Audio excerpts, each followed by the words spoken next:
Michael. Hi. Hi. Lots of reports about Ralph Rangnick being appointed as the new interim manager of Manchester United over the course of the last 24 hours or so. I just wondered what you could tell us, Michael. To be honest, from my point of view, not a lot really. Speculation and reports are speculation and reports. So as I'm sitting here now, I'm preparing the team for the game. Really, my head's on the game. I haven't got any more news to share with you on that front. So yeah, I'm just looking forward to getting down to London and playing against Chelsea. I'm sure you'll be asked more about Ralph in a moment, but let's talk about Chelsea because it's a huge game once again for United. How much of a lift have you seen this week, considering that brilliant result that you had in Villarreal? It was a big boost for us, of course it was. It was a much needed win, I think, for a lot of reasons. Mainly first and foremost for the players to feel or have that feeling again and get that little bit of confidence back, that little bit of belief, which for sure we lost. And it's another massive game for us. Tuesday was a huge game, and it's another massive game. But these are the ones you've got to enjoy, you've got to embrace, going and putting yourself in these positions and testing yourself against a team that's playing very well. Whatever individuals are on the pitch for them of recent times, they've looked dangerous, they've looked a good team, and obviously had some really terrific results. So be a good test for us. I'm looking forward to it. Simon Stone. Hi, Michael. You're normally quite a relaxed character. What is it like being manager of a first team? Did you sleep on Tuesday night? Do you spend all your time going over ideas in your mind? Yeah, pretty much. Listen, you are who you are, and that's kind of my personality in some ways. Yeah, of course, some decisions are a little bit bigger than others, and sometimes you got a little bit more on your plate than at other times, and that's normal. But no, I've been quite calm this week. The staff and the players have supported me very well, and haven't given me an awful lot of problems, if any. So. I've embraced the challenge, yeah, of course. As I said earlier in the week, initially it was a little bit of a test in time, but kind of once you get over that pretty quickly and get the game underway, and obviously looking forward to this next game, then business takes over and your mind takes over, and the focus takes over on that. So that side of it I've quite enjoyed. And just in terms of Rangnick or anybody else for that matter, what kind of impact can people have on a squad, like in how much space of time? If someone else comes in, they've had one manager this season, now they're having you telling them things. How quickly can you get ideas across? I think you can get ideas across pretty quickly. I think history shows that. Sometimes it's not just the ideas, sometimes it's just a different voice maybe, or a freshness, or that history proves that for whatever reason. Again, looking back at history, sometimes it works really well, sometimes not so well. That's just an issue of life. So we'll see what happens in the days to come. Neil Custis. Oh, hi, Michael. Jadon Sancho probably saw one of his best games in a Man United shirt. What more do you think you can get out of him in this short space of time, and what sort of player can the fans expect to see? He's a terrific player, Jadon. I said it the other night. He's never happier than when the ball's at his feet and he's trying to create things and go with defenders and link inside with the forwards and create chances and score goals. That's purely when he's at his happiest and smiliest, if you like. I've seen that in training, I've seen that in games already. The biggest thing for me the other night, and I said it, was the other side of his game and his attitude and his work rate and his mentality. And I thought he put a whole performance together the other night. So I was really pleased for him, because we've said it before. It's not always easy just to step into this club and perform, especially as a younger player. So he's got a massive future ahead of him if he keeps doing the right things and looks after himself and has the right attitude. Then who's to say how far he can go, and hopefully he fulfills every little bit of potential that he has. Obviously, you've got probably the best finisher in football if you can get the ball to him. So his creation is so important, isn't it? Yeah, of course, creation in any team is important, yeah, and that's obviously why we brought him to the club because of the talent that he has and what he's proven already at such a young age, and there's so much more to come from him, and I'm sure he's looking forward to what's ahead. Samuel Lucas. Hi, Michael. Romelu Lukaku's back for Chelsea. You obviously were a teammate with him briefly for one season and then coached him the following season. What was he like at the club, and what did you make of it when he did leave the club? Yeah, it feels like a long time ago already now. When Rom was here and he's left, and obviously he's gone to Italy and done very well and had a good start at Chelsea. I know he's been unfortunate with picking up the injury, but and came back there the other night and involved. So it'll be good to see Rom again. Yeah, he's obviously a terrific footballer, Rom. He's scored goals pretty much wherever he's been. So it's pretty obvious what he brings and how dangerous he can be. So if Ron plays, obviously we're well aware of what he brings and we'll be ready for it. Ben Ransom. Hi, Michael.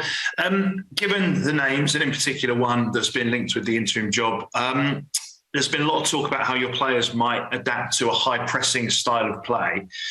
That's speculation from the outside, but as someone who's worked with the players on the inside for a number of years now, how do you feel they'd adapt to such a style?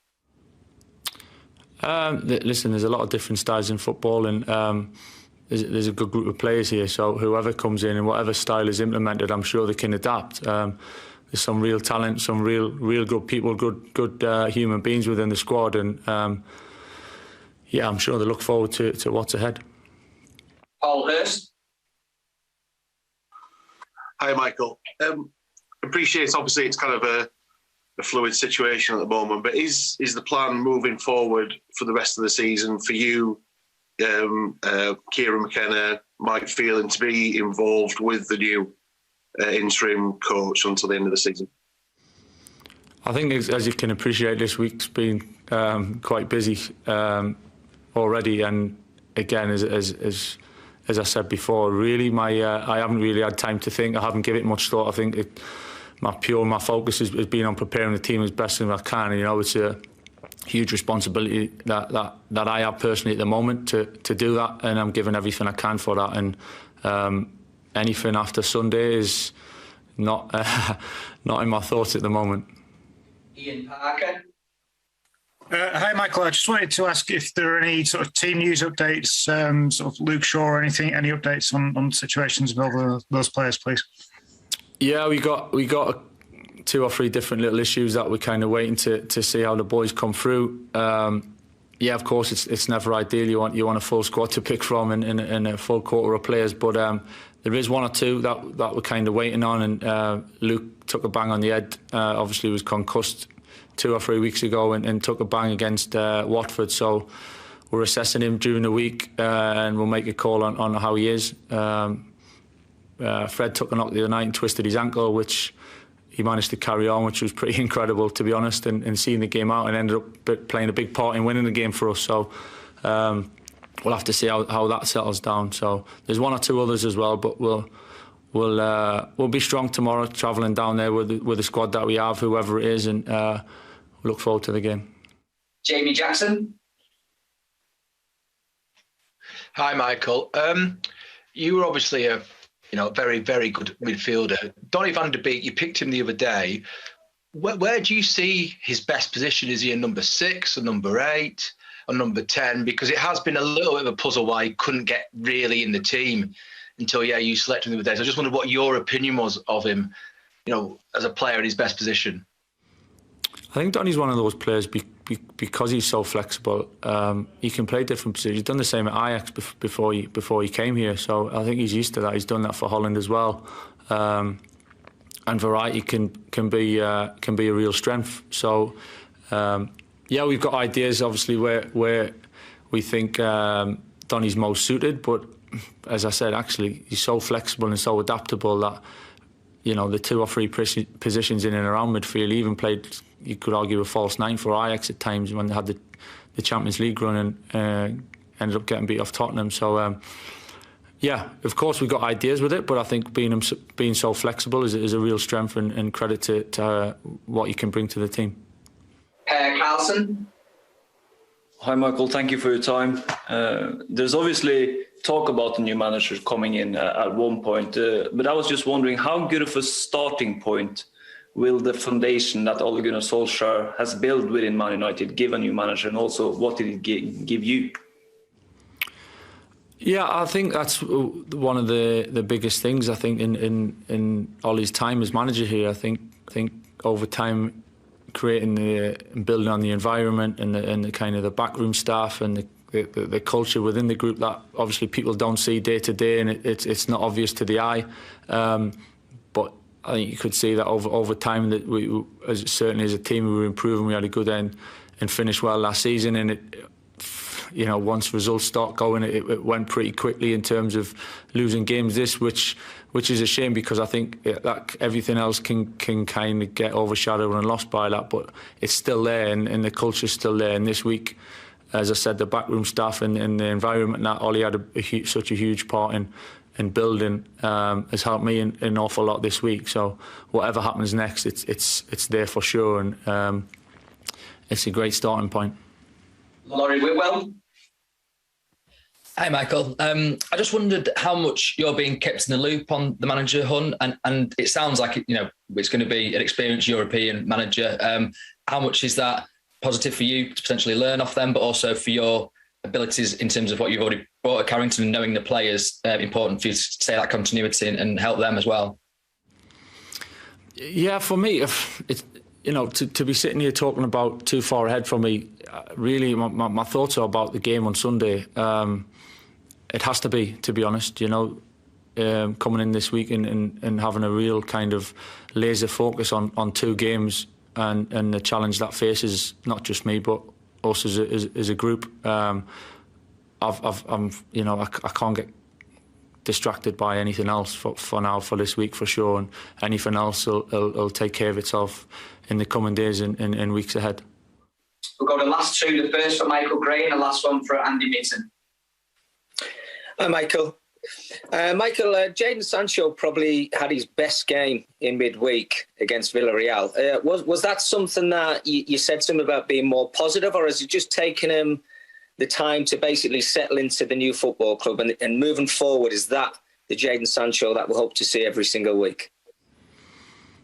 Yeah, Mick, you know yourself as a player what sometimes it takes a little bit of a time to adapt. Sometimes he's a younger boy. I say boy, he's not a young boy, but he's a younger player, and coming to such a big club, a new league, it's not easy to just hit the ground running, and we were well aware of that. And then of course we believe in him. As I said before, the potential he's got is massive, and if he keeps doing the right things and gets himself and keeps himself rather on the right track, then he's got a great chance. And I'm not surprised by what he did the other night. I've seen it in training in recent weeks, and I've seen that spring in his step coming back, and you can see in the body language and his personality that there's a little spark there, and hopefully that spark keeps getting bigger, and he keeps on improving and doing great things.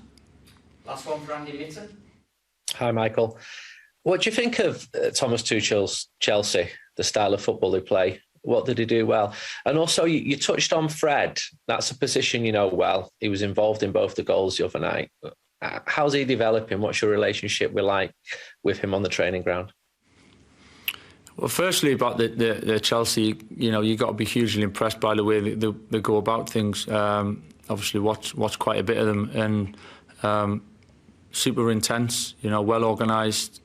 Really good movement across our back line, their front line, and very good at connecting with the midfield. With the back three building up and connecting into midfield and kind of narrow you up, give you problems through the middle, and with the wing backs really aggressive and playing really high, then they test your back line and stretch you across the pitch. So they've got a really good balance going at the moment. Obviously confidence is high, you can see that. They've had some really terrific results. So